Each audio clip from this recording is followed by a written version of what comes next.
ہم نے اپنی ٹیم کو سمجھایا کہ آپ لوگوں نے ایک سویلین جرنلسٹ کیسے بننا ہے، آپ نے ہماری آئیز اینڈ ایئرس کیسے بننا ہے.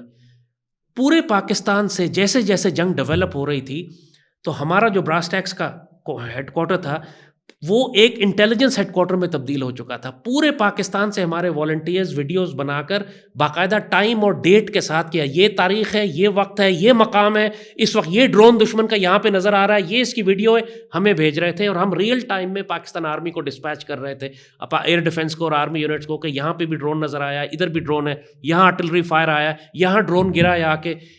اللہ کے فضل سے جو اتنے 10-15 سال سے جو ہم غزوہ ہند کی صرف اذان نہیں دے رہے تھے، ہم ایک ٹیم بھی تیار کر رہے تھے. ہم نے ایک پورا کمانڈ اینڈ کنٹرول سینٹر بنایا تھا. اور اس غزوہ ہند کی اس پہلی جھڑپ میں اللہ کے فضل سے ہماری ساری ٹیم اور مجاہدین بھی ٹیسٹ ہو گئے. پوری آرمی، نیوی اور ایئر فورس کو جو اوپن سورس انٹیلیجنس سویلینز کی جانب سے پہنچائی جا رہی تھی وہ ہمارے مرکز سے جا رہی تھی، ہماری براس ٹیکس کی ٹیم کی طرف سے جا رہی تھی.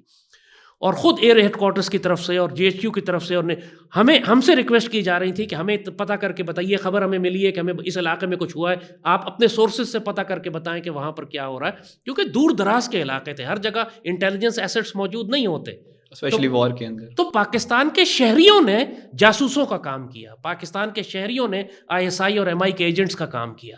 انہوں نے ویڈیوز بنا کر ہمیں بھیجی اور ہم نے پاکستانی آرم فورسز کو آگے فارورڈ کی کہ ہمارے جاسوس یہ اطلاع دے رہے ہیں کہ یہاں پر دشمن کی یہ ایکٹیویٹی ہو رہی ہے. یہ کمال کا کام ہوا ہے.